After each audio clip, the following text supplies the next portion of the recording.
Good morning sir. Morning.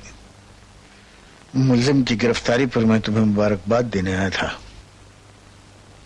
लेकिन उसे हिरासत में लेकर इस बुरी तरह से मारने का तुम्हें कोई अधिकार नहीं है। सर, मुलजिम की जुबान से सच उगलवाने के लिए पुलिस को कभी कभी सख्त रास्ता इस्तेमाल करना पड़ता है। लेकिन ये जो सलाखों के पीछे तुम उसकी दुर्दशा बना रहे हो, ये कानून के अफसर का कर्तव्य नहीं। इसके पीछे तुम्हारी वही इंतकाम और बदले की भावना है। कानून का अफसर बनने के बाद तुम्हारा किसी मुलजिम से भी इंतकाम या बदला लेना अपने ओहदे, अपनी वर्दी और अपने फर्ज की तौहीन करना है। एक्सक्यूज मी मिस्टर कलेक्टर, इतनी मुद्दत बीत गई इन मुलजिमों को गिरफ्तार करने में। डिपार्टमेंट के बड़े बड़े सीनियर ऑफिसर जो काम ना कर सके, वो काम मैंने कर दिखाया। और आप मुझे एक अफसर समझकर मेरे किए हुए कारनामे पर मुबारकबाद देने के बजाय उल्टा मुझे ही मुजरिम ठहरा रहे हैं। मैं जानता हूं कि तुम्हारा ज़मीर इंसाफ मांगता है, लेकिन इंसाफ भी तरीके से होता है। मुलजिम को मुजरिम अदालत ही करार दे सकती है, वही उसे सजा भी दे सकती है, तुम और मैं नहीं दे सकते। मुझे इस बात का भी एहसास है कि इस भावना से तुम्हारे अंदर इंतकाम के जज्बे को ठंडक तो पहुंचेगी, लेकिन अगर इस बीच उस मुलजिम ने दम तोड़ दिया तो बिसात एकदम पलट जाएगी। मुकदमा जो उस पर चलना चाहिए वो तुम पे चलेगा। मुजरिम तुम करार दिए जाओगे, तुम, और सजा जो उसको मिलनी चाहिए वो सजा तुम्हें मिलेगी।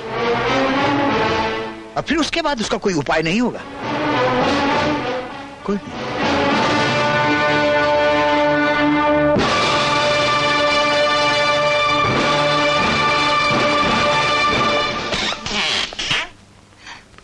कुछ सुना आपने?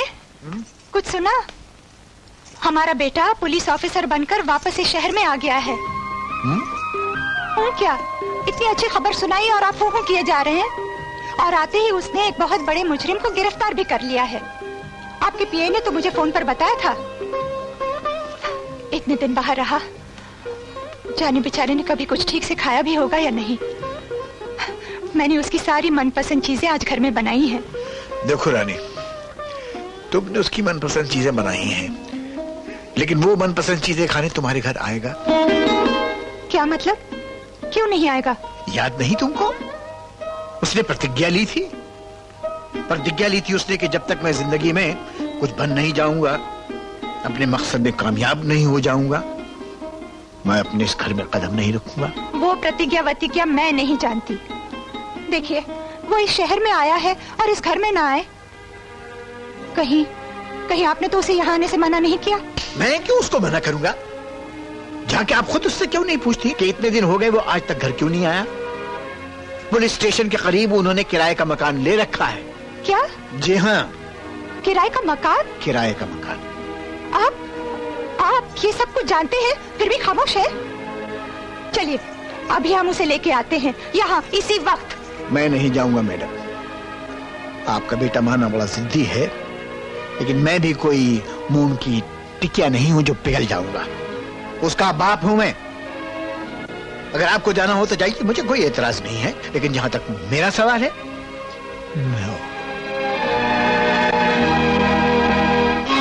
रवि, रवि, माँ, माँ, रवि, हाँ माँ, यहाँ बैठ। कैसी हो माँ?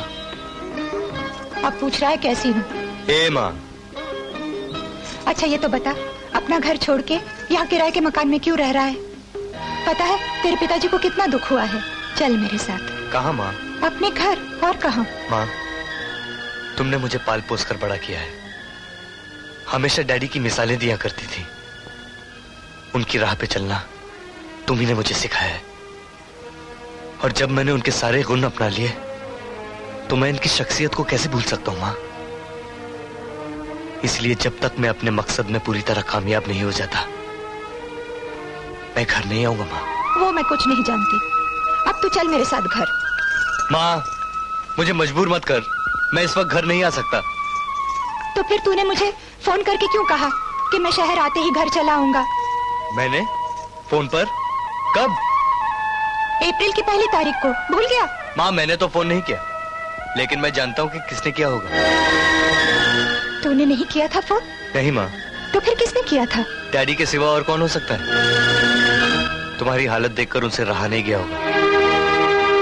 डैडी तुम्हारे लिए कुछ भी कर सकते हैं। औलाद के गम में आकर तुम कोई खतरनाक कदम ना उठा लो, इसीलिए उन्होंने मेरी आवाज में तुम्हें फोन किया होगा। माँ, डैडी तुम्हें बहुत चाहते हैं, अपनी जान से भी ज्यादा।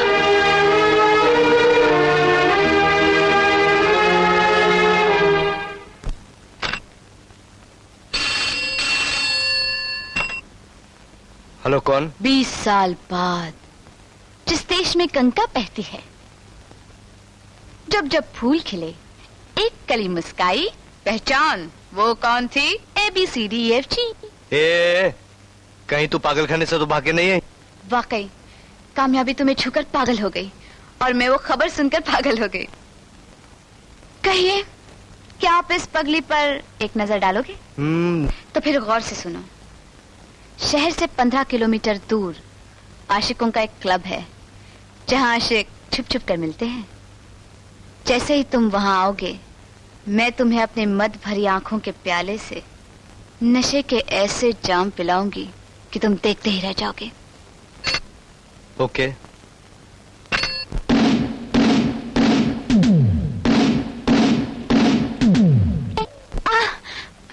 भारती, ये क्या शरारत है?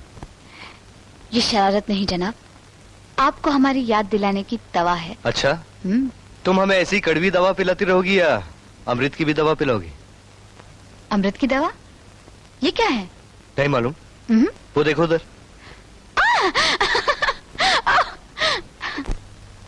हेलो हेलो, होम मिनिस्टर साहब, हम मछली विभाग यानी फिशरीज मिनिस्टर धर्मेंद्र बोल रहा हूँ।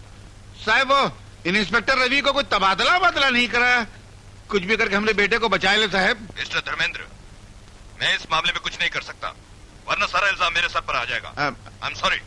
आप हमारी आप अरे तुम ये पुतले की तरह क्या जम गए? क्या क्या उसने? ठेंगा कहा, लानत है। अगर हम मंत्री होकर अपने बेटे को नहीं बचा सकते तो हमें मंत्री होने का फायदा क्या है? अब हम अपने बेटे को कैसे बचाएंगे? अरे तेरे बेटे के साथ मेरा बेटा भी तो फंस गया है। अब मैं किसके पास फरियाद लेकर जाऊं? अब तो इस अंधकार में सब शिरडी के साईं बाबा की इच्छा है। हेलो, नमस्ते नमस्ते। जी हाँ जी हाँ जी हाँ, वो इधर ही है, मुख्यमंत्री का। हम नहीं है, बाथरूम में बुरी हालत है। मैंने तो कह दिया कि तुम यही हो। अरे तेरा सत्यानाश हो, रोज झूठ बोलता, आज नहीं बोल सकता है। अरे तो पहले बोलना था ना। अरे हाँ जी आ रहे हैं, वो चल चुके हैं। हाँ जी, आ गए वो गिर गए हैं जी, वो उठ चुके हैं, बस फोन पकड़ रहे हैं। लो। हेलो, हम धर्मनाथ बिबने, हम भूसेंद्र बोल रहे हैं। अरे काम नाम का है? अंगूठा छाप। नहीं, धर्मेंद्र। हाँ साहब, हम धर्मेंद्र बोल रहा हूँ सर। हाँ सर।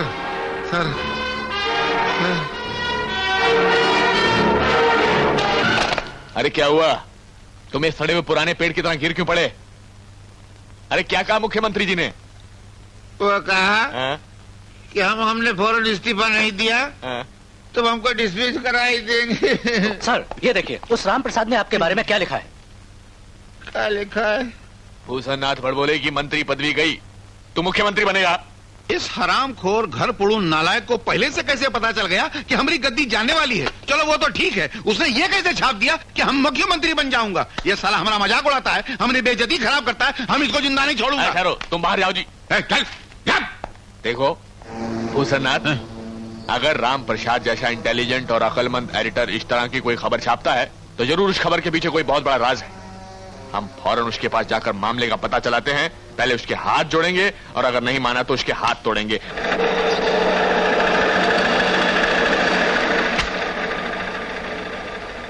भूषणनाथ, तुम? मुझे मालूम था कि तुम जरूर आओगे। तुम क्या चाहते का कि हम मंत्री की जगह फिर वही पुराने भूषणनाथ बड़बोले अंगूठा छाप बन के रह जाएं? हम अपनी गद्दी के चले जाने के गम में, अपने बेटे के पकड़े जाने के दुख में आंसू बहा रहा हूँ, तो तुमको ये बकवास छापने की क्या जरूरत है कि हम चीफ मिनिस्टर बन जाऊंगा? अरे काहे को जख्म के कटोरे में नमक पीस रहा है रे? भूषणनाथ, तुम्हारी तकदीर का सितारा इतनी जोरों से चमक रहा है कि मुझे लिखना ही पड़ेगा। मेरी आंखों में आंखें डाल के कहो कि तुम मुख्यमंत्री नहीं बनना चाहते। अरे चाहने से क्या होता है?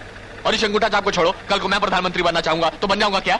देखो बड़बोले, अगर गद्दी छिन गई तो सड़क पे आ जाओगे, उस जादूगर की तरह जो हाथ की सफाई दिखाकर पैसे कमाता हो और उसके हाथ कटवा दिए जाएं। अगर अपने बेटे को बचाना चाहते हो तो मुख्यमंत्री बनना ही पड़ेगा। मगर कैसे? तुम्हारे मन में का खिचड़ी पकड़ी है, हमरे ऊपर उल्टी कर दो ना। इतने भोले मत बनो भूषणनाथ, मैं तुम्हें अच्छी तरह जानता हूं कि तुम किस चीज के बने हो। वैसे दिखने में तो तुम आदमी हो, मगर वक्त पड़ने पर बदला लेने के लिए जहरीले नाक की तरह डस भी सकते हो। भूषणनाथ, बहुत से ऐसे लोग हैं जो मंत्री की गद्दी छीनने के बाद आंसू बहा रहे हैं। बहुत से ऐसे एमएलए भी हैं जिनके हाथों में पावर नहीं, इसलिए अंदर ही अंदर बदले की आग में जल रहे हैं। तुम उन्हें इकट्ठा कर सकते हो, खरीद सकते हो। अरे मगर वो कोई टमाटर बैंगन मूली थोड़ी जो खरीद सकते हैं। एमएलए हैं, उनको खरीदने के लिए इतना पैसा कहाँ हमारे पास? उस वक्त तुम्हारे पास क्या था जब तुम मंत्री बने थे? अरे इतने लोग तुम्हारे पीछे हैं, सब तुम्हारी मदद करने को तैयार हो जाएंगे। दारू का धंधा करने वाले जी खोल के तुम्हें पैसा देंगे, काला बाजार करने वाले काला धन तुम पे लुटा देंगे।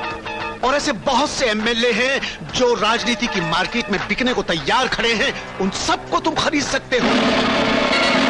फिर उनके अंदर धर्म और जात पात का भेदभाव पैदा करके उनके टुकड़े टुकड़े कर सकते हो, जिलों के आधार पर फूट डाल सकते हो। तुम कल इस्तीफा दे सकते हो, परसों पार्टी के टुकड़े टुकड़े कर सकते हो, नरसों मुख्यमंत्री बनकर सोने के सिंहासन पर विराजमान हो सकते हो।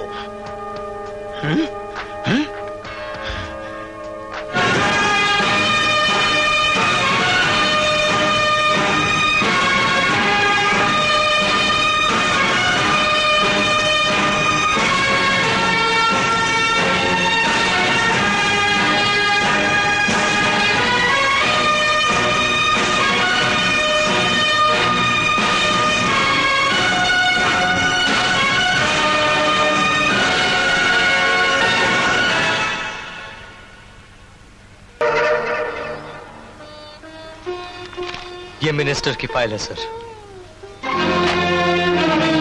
Sorry sir.